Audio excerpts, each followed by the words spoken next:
If you have been thinking about selling your house, but you're kind of on the fence, like should I sell now or wait, wait till the market recovers, or just sell now before the market gets worse, this video is for you because what we're going to do in this video are we're going to be looking at 4 different things. What we're going to look at is it a good idea to sell now or wait? So that's number one. Second thing we're going to look at is when's the best time to sell? Third thing we're going to look at is we're going to be comparing this market to 2017, what happened in 2017.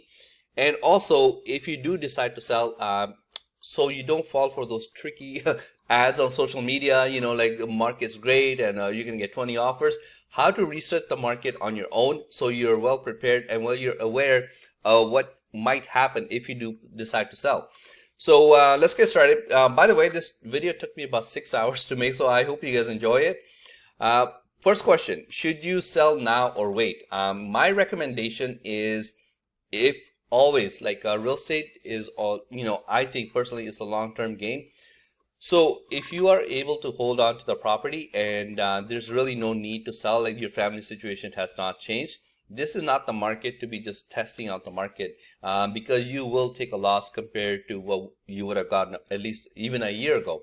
So if there's really no reason to sell, you're not looking for another property, your family situation has not changed, I would just I would stay put. I know as an agent, I'm not supposed to say that, but I would just wait it out, because every market recovers. This one might take longer than what happened in 2017. We have no idea, or it might recover faster. So you guys can let me know in the comments below, like, do you guys think this market will recover in less than 3 years or it'll take longer? So only sell if you absolutely have to. Like if the bank is calling and you're stressed out about money and, it's causing fights amongst the family and, yeah, bills are piling up. Yeah, then unfortunately, yes, you should sell because eventually you will have to. So what I would do is if you absolutely have to sell and you're thinking of renting a place, start looking for rentals right away because renting is not easy right now. Like the rental market is crazy. So there's even bidding wars on some rentals. So have a place lined up because when you sell, you're going to need a place to go to unless you're going with family. And renting right now is not easy. And the prices have gone up crazy. So keep an eye on that. Second thing, only sell if your family situation has changed. Let's say, for example, you got a job, you have to transfer, you have to move to a new place, or you got married, or you got divorced, or you had kids, the kids are growing up.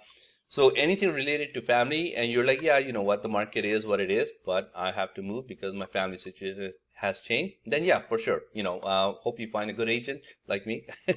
But in all seriousness, yeah, like if your family situation has changed, then yeah, by all means, you should sell. And the third thing is hopefully, ideally, what you want is the place you're buying into, the market you're buying into, that is actually doing worse than where you're selling. So if you think you're going to be losing about a $200,000 on your place compared to the peak of the market, hopefully the place you're going to is actually doing even worse. So you take a loss here, but you actually get a bigger discount on the other side. So hopefully that's the case. So let's say these three apply to you or one of these three applies to you. So when is the best time to sell in case you do want to sell or have to sell? When is the best time to sell? So what I did was I went back the last 4 years and I could have gone back like 50 years, 100 years. It would pretty much be the same because real estate is seasonal. It always peaks and valleys like around the same time. Spring is always the busiest time of year. So I'm talking about like February, not February so much, but like March, April, May.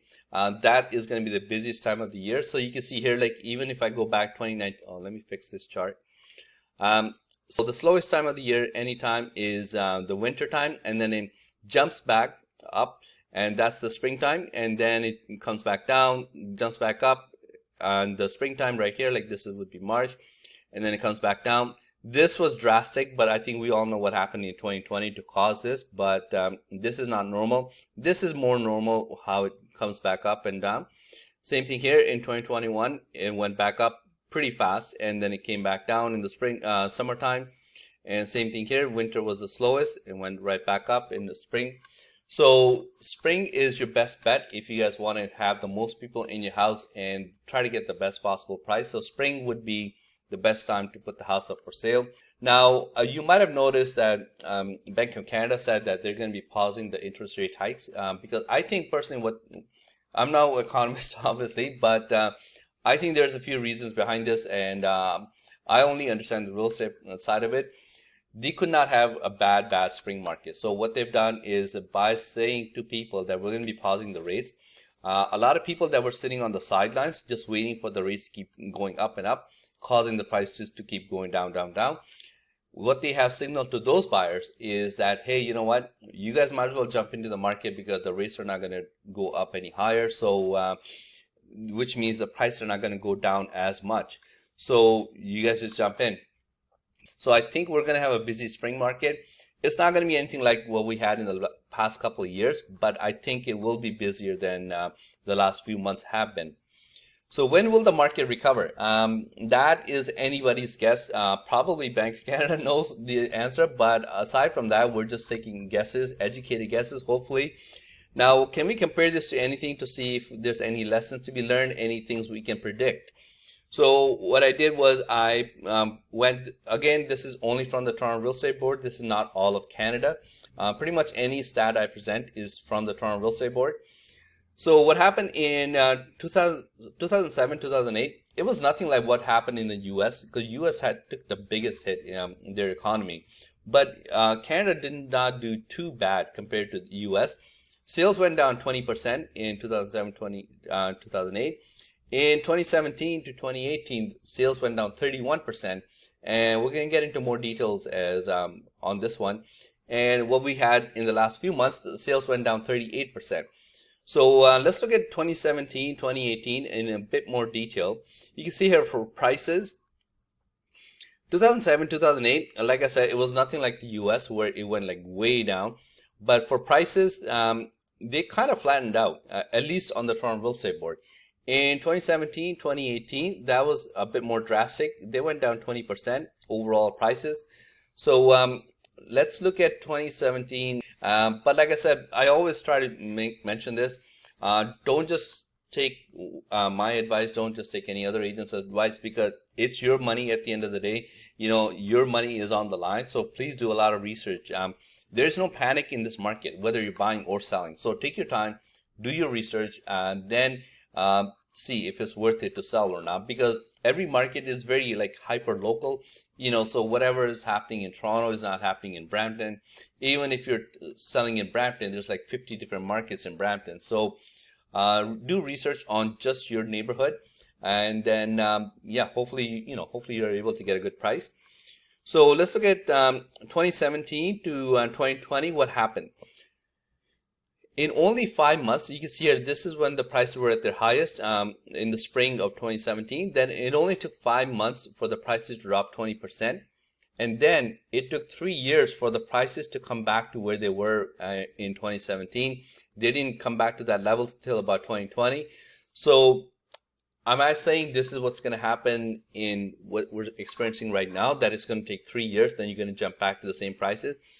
I mean, maybe not, but I just wanted to show you what happened in 2017.